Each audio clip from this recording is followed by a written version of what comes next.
क्या नुपुर शर्मा तुमको और एक मर्तबा चाहिए मिस्टर मोदी? क्या तुमको फिर से नुपुर शर्मा चाहिए मिस्टर अमित शाह? वो कूफा की मस्जिद अब भी आबाद है और सुबह कयामत तक आबाद है। याद रखो, अगर इस सब चीजों को देखने के बाद भी अगर आप बोलेंगे नहीं 13 तारीख को अरे जीत रही अपनी पार्टी, जो लोग हमारे वजूद के खिलाफ हैं, जो लोग हमारी शनाख्त को मिटाना चाहते हैं, जो लोग हमारी तहजीब को खत्म करना चाहते, सब चीजें अब कुछ नहीं हो सकता, तो चलो ये तीर का नाटक करके देखेंगे। मगर नाटक तो तुमने नहीं किया, तुम्हारी असली अज़ाइम दिख कर आ गए। अब आप देख रहे हैं कि एक बीजेपी के उम्मीदवार किसी एक इबादतगाह की तरफ, मस्जिद की तरफ रुख करके इस तरह से इशारा कर रही है कि उसके तरफ तीर मारेंगे। अब भी आप वोट नहीं देंगे? अब भी आप समझेंगे कि नहीं नहीं असद साहब अब मजलिस जीत जाएगी? मेरे भाई, अगर एहसास है, तकलीफ है, उस इबादतगाह के लिए अगर तकलीफ है, तो कम से कम मंजलिस के लिए नहीं तो कम से कम उस इबादतगाह की अजमत के लिए तो निकल कर वोट डालो। मंजलिस के लिए अगर आज भी तुम सोते रहोगे तो फिर कब उठोगे? और वो तीर मारने का वो इमेजिनरी तरीका वो किसी इबादतगाह के ऊपर नहीं था, वो हैदराबाद के अमन के ऊपर था। वो तीर मारने का इमेजिनरी तरीका जो बताया गया, वीडियो आया, वो हैदराबाद के अमन को खत्म करने के उनके अज़ाइम दिखा रहे थे। वो जो तीर मारने का वीडियो जो दुनिया ने देखा, वो हैदराबाद में हिंदू और मुसलमानों के अमन को कमजोर करने के लिए किया गया। वो हैदराबाद में फसादात कराने के लिए किया गया। मैं तो हैदराबाद की आवाम से, बल्कि तेलंगाना की आवाम से दर्दमंदाना अपील करूंगा कि असदुद्दीन ओवैसी से आपको नफरत हो सकती है, इख्तलाफ हो सकता है, मगर शहर का अमन तो सबके लिए है ना।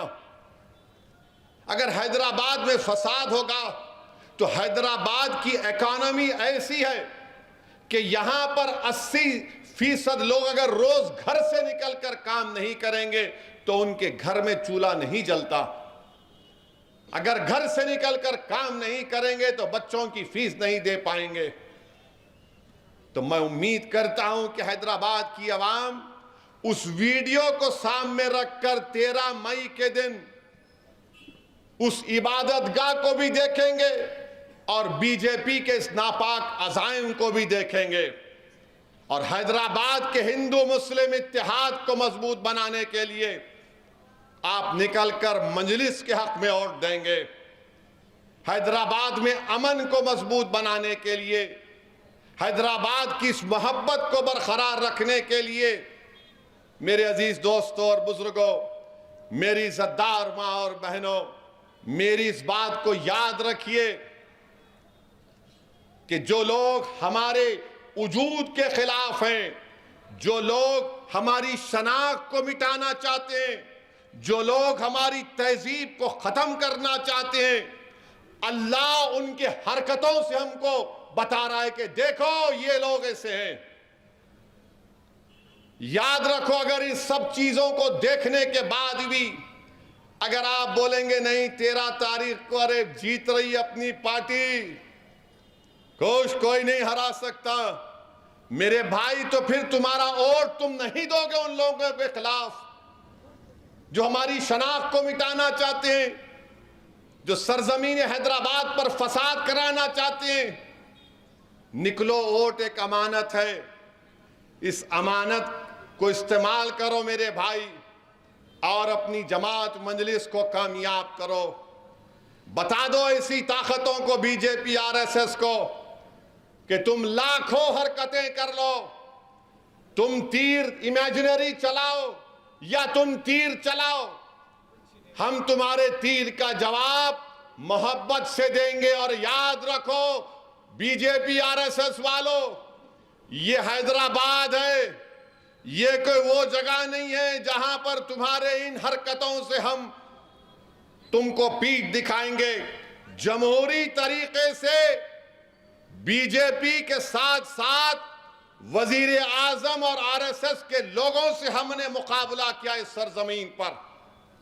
अगर कोई जमात 40 साल से हैदराबाद की पार्लियामेंट की सीट जीत रही है तो क्यों जीत रही है?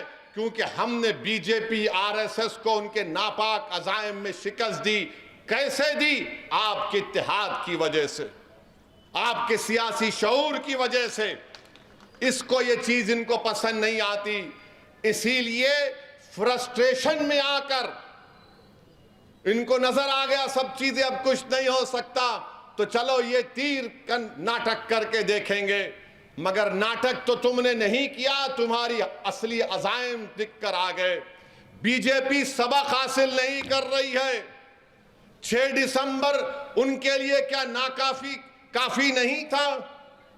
क्या नुपुर शर्मा तुमको और एक मर्तबा चाहिए मिस्टर मोदी? क्या तुमको फिर से नुपुर शर्मा चाहिए मिस्टर अमित शाह? क्या इस विकसित भारत की बात वजीर आजम कर रहे हैं? ये हैदराबाद है। बीजेपी आरएसएस वालों, यहां पर हम बरसों से मिलकर रह रहे हैं। हमारे मजहब अलग हो सकते हैं मगर हमारी जबान एक है। हमने फसादात को खत्म कर दिया, निकाल कर फेंक दिया। मगर आज आप देखते हैं कि आरएसएस बीजेपी के अज़ाइम यही है। और बहुत सी बातें होंगी, बहुत से इल्जामात लगाए जाएंगे। बहुत से ऐसे लोग भी हैं हमारी सफ़ों में जो बड़ा ये समझ रहे हैं कि ये करेंगे वो करेंगे। अरे मैं तुमसे कह रहा हूं, तुम इब्ने मलजम की नस्ल बनकर आ रहे हो। मैं जानता हूं तुम मस्जिदों की इबादत गाहों के दुश्मन हो, मगर याद रखो वो कूफा की मस्जिद अब भी आबाद है और सुबह क़यामत तक आबाद है। जिसने मस्जिद में बेअदबी की, जिसने मस्जिद में गलत काम किया, दुनिया देखती है कि इब्ने मलजम की नस्ल आज भी है। और जो लोग इनके लिए काम कर रहे हैं, तुम में गीरत मर चुकी है, तुम में एहसास मर चुका है। मगर सब चीज अवाम देख रही है। 13 मई को तारीख बनाने का दिन है। और तारीख कौन बनाएगा? जो अपने वोट का इस्तेमाल करेगा और कहेगा कि मैंने अपने वोट का इस्तेमाल हैदराबाद के अमन के लिए किया, मैंने अपने वोट का इस्तेमाल CAA कानून के खिलाफ किया। मैं बार बार कह रहा हूं CAA का कानून NPR NRC से जोड़कर देखना पड़ेगा।